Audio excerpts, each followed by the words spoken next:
Assalamualaikum warahmatullahi wabarakatuh. Halo semuanya, selamat datang di video kami. Perkenalkan, nama saya Faris Rahman Sunardi.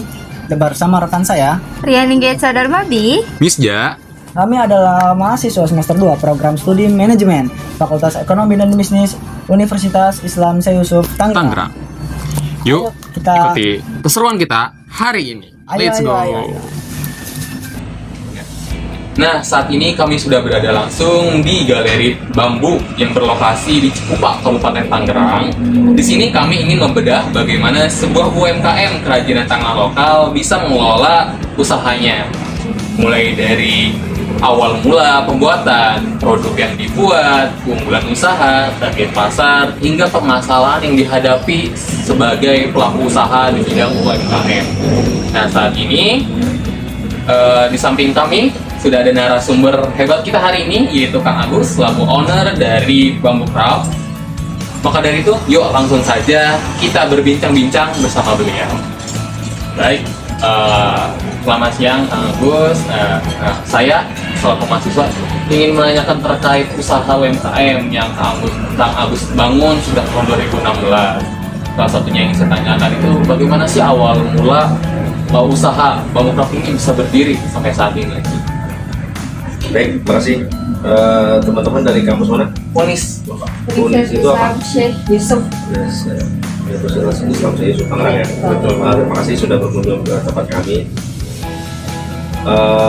Kalau berbicara pelaku usaha mikro, kecil dan menengah itu UMKM, memang di era ekonomi kreatif ini memang itu perlu dilakukan. Tapi tiga pelaku usaha yang memang memberikan sektor yang menunjang untuk kemajuan di bidang masyarakat, salah satunya kuliner, kemudian fashion dan craft, yaitu tiga sektor yang memang menjadi masyarakat sekitar kita. Bambu Craft ini berdiri memang sebelumnya, yaitu ada namanya komunitas kopi bambu. Komunitas kopi bambu itu berdiri sejak 26 Februari 2010. Berjalannya waktu dengan adanya Ibu tadi, dengan tujuan bagaimana kearifan lokal kopi bambu ini sebagai ikon Tangerang tidak punah. Ya, kami sebagai komunitas ingin melestarikan agar kerajinan tradisional kopi bambu yang sejak tahun 1800 dalam sejarahnya sudah ada dan menjadi perputaran ekonomi di zaman era tersebut. Bahkan tahun 1911, 1913 sampai 1930 kerajinan kopi bambu Tangerang bisa melakukan ekspor ke Amerika dan Eropa. Itu secara sekilas ya. Nah, dengan adanya kami dari komunitas, kemudian kami membuat Bambu Craft untuk memastikan bahwa produk-produk yang berada di masyarakat juga memiliki nilai ekonomi, memiliki nilai jual, dan memiliki daya saing. Dan salah satunya kita membuat badan usaha namanya MKM. Baik. Pertanyaan yang kedua nih Pak, produk apa aja sih yang Bapak buat di UMKM ini? Untuk pelaku usaha UMKM Bambu Craft, kita memang fokus ke kerajinan tradisional kopi bambu. Kopi bambu berjalan waktu sejak tahun 1974 itu sudah digunakan oleh para pelajar, yaitu kopi bambu pramuka. Namun di era saat ini berjalannya waktu, akhirnya kita harus ada yang namanya inovasi. Akhirnya kita di tahun 2015-16 kita membuat inovasi yang namanya peci bambu. Ya, dengan peci bambu tersebut, karena ini adalah kearifan lokal dan harus kita lakukan yang namanya kekayaan intelektual, maka kami pun sudah mendaftarkan akinya untuk penciptaan produk peci bambu tersebut. Sudah sampai internasional. Oke Bapak, kerajinan tangan kan sekarang juga banyak ya Pak, nggak cuma ada di Kabupaten Tangerang ataupun di wilayah-wilayah. Nah, yang membedakan, yang menjadi keunggulan usaha topi bambu ini apa sih dari usaha-usaha yang lain? Berbicara kerajinan bambu banyak, seperti ini banyak yang bisa buat. Seperti ini juga banyak yang bisa buat. Tetapi topi bambu yang saya pakai merupakan ciri khas Kabupaten Tangerang, yaitu Cianyam yang memiliki mahkotanya. Ya. Dan ini sudah cukup menarik dan memang harganya mahal. Kenapa?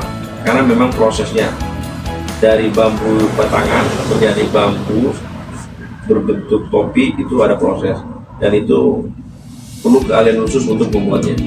Ya, jadi untuk membuat kerajinan surat topi bambu ini tidak ada sekolahnya, tapi ini adalah kerajinan tradisional turun-temurun yang dilakukan oleh masyarakat Tangerang. Namun saat ini, waktu saya melakukan riset 2015, itu sekitar masih ada 3.000 pengrajin atau yang membuat anyaman ini. Namun berjalan waktu akhirnya mulai meredup. Nah, kira-kira target pasar utama dari produk yang dihasilkan Bapak ini apa? Produk yang kami buat dari bambu, kita bergerak di bidang fashion. Salah satunya topi, peci, ada juga sepatu dari bambu, ada juga tas dari bambu, dan batik yang kita motif dari bambu. Itu inovasinya. Langkah-langkah yang kedua, kita buat agar bersedia ini, maka kita lakukan ekspor. Kita sudah ekspor ke Malaysia, Singapura, bahkan ada beberapa negara yang datang ke tempat kita untuk melakukan kunjungan. Sudah terkenal dengan dunia ya kearifan lokal kita ini. Nah Bapak, berbicara tentang target pasar, pastinya Bapak juga selaku owner punya strategi pasar sendiri. Strategi pasar apa sih yang digunakan untuk bisa mengenalkan kearifan lokal Tangerang pada manca dunia seperti saat ini? Prinsip strategi pemasaran itu ada 4 P. Itu sudah banyak ya yang tahu di dalam literasi manapun. Yang pertama adalah produk. Maka kita mempunyai keunggulan, produknya unik, nilai jualnya bagus, dan kualitasnya bagus. Yang kedua ada place, kita punya tempat, makanya ini adalah bagian dari offline-nya. Kalau punya toko online-nya ada, yaitu di warungkerajinan.com. Di sosial medianya pun ada place, termasuk ini adalah place tempat untuk galerinya. Yang ketiga adalah promosi. Promosinya banyak ya, kita bisa kolaborasi dengan berbagai macam pihak, salah satunya teman-teman di sini untuk membantukan promosi melalui sosial media. Yang 4 adalah price, harga. Memang harganya produk ini dengan ini pasti berbeda karena memiliki nilai jual, storytelling pasti beda. Nah oleh karena itu tidak semua produk yang kita jual mahal, tetapi di sini ada punya keunikan, punya storytelling, kemudian punya nilai jual. Baik, selanjutnya seperti yang Bapak bilang tadi, ada pemasaran online maupun offline ya Bapak ya. Nah, untuk Bapak sendiri pakai media apa aja nih untuk memasarkan produk-produk tersebut Pak? Ya, kita harus punya namanya strategi kolaborasi. Namanya A, B, C, G, F. A-nya itu adalah kita harus punya istilahnya analisa pasar kita. Yang pertama kita bekerja sama dengan para businessman, ya, komunitas. C-nya corporate, ya. Kemudian A, B, C, G-nya government, pemerintah, M-nya media. Jadi mungkin nanti bisa dicari lagi bahwa kita harus memasarkan konsep ABCGM. Akademisi salah satunya. A itu adalah teman-teman mahasiswa. Jadi kita kolaborasi bekerja sama dengan kampus seperti sekolahan, itu akademisinya. B-nya bisnisnya, kemudian corporate, C-nya komunitas, ya. C community, G government, M media.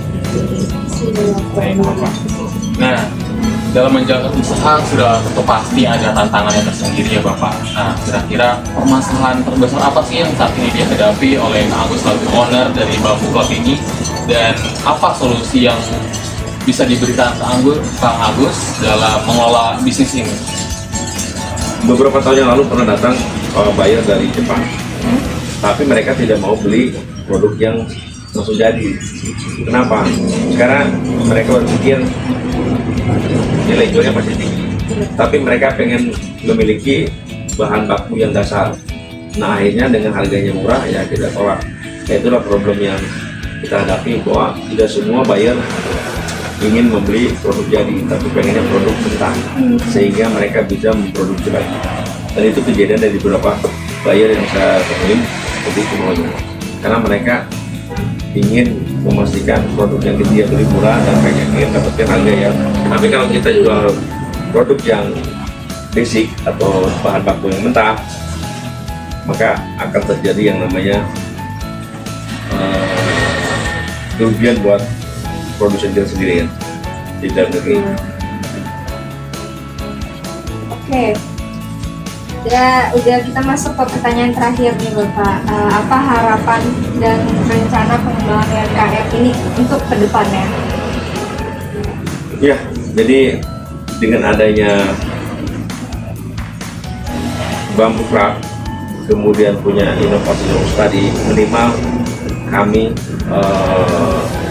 bisa memberikan kontribusi bagi ekonomi masyarakat yang tadinya penganyam topi bambu mulai terlupakan, sedikit-sedikit mau kembali menganyam. Karena di kampung-kampung itu ada 30 desa, 10 kecamatan, dan saya sudah mendata waktu 2015 itu ada kirim penganyam atau pengrajin yang mampu membuat topi bambu. Nah, mau dibawa kemana? Sedangkan topi bambu, teman-teman pernah lihat ada logo di menjadi ikon yang warna kuning itu bukan itu, tapi adalah topi bambu. Topi bambu itu menjadi ikon tahun 1943 dan sudah disahkan menjadi ikon. Makanya teman-teman harus bangga bahwa ini adalah kerajinan tradisional yang ada di Tangerang dan secara heritage sudah ada. Mudah-mudahan dari pemerintah setempat bisa memberikan apresiasi kepada kerajinan lokal yang ada di masyarakat ini menjadi warga apa itu. Wow, luar biasa banget ya insight yang kita dapat pada hari ini dari Kang Agus selaku owner dari Topi Bambu. Ternyata dalam pembuatan usaha UMKM ini banyak banget tantangan yang harus dibuat serta rancangan-rancangan dalam mengelola usahanya. Nah, namun dalam berbanyak aspek tantangan ataupun hal itu masih banyak solusi yang bisa dibuat dan dibentuk dalam pengembangan usaha ini. Nah, kami selaku mahasiswa mengucapkan terima kasih yang sebesar-besarnya kepada Kang Agus selaku owner dari Bambu Club ataupun Galeri Bambu. Nah, karena sudah menyambut kami dengan sangat baik dan membagikan ilmu yang sangat-sangat berguna untuk kita selaku mahasiswa pada bidang ekonomi, terutamanya pada UMKM. Melalui wawancara ini, kami belajar bahwa teori manajemen sumber daya manusia di kalangan pelajar benar-benar menjadi fondasi penting dan implementasi langsung secara dunia nyata. Terima kasih Kang Agus atas kesempatan ini. Baik, terima kasih juga. Sampai jumpa di edisi Terima kasih berikutnya. banyak loh Pak.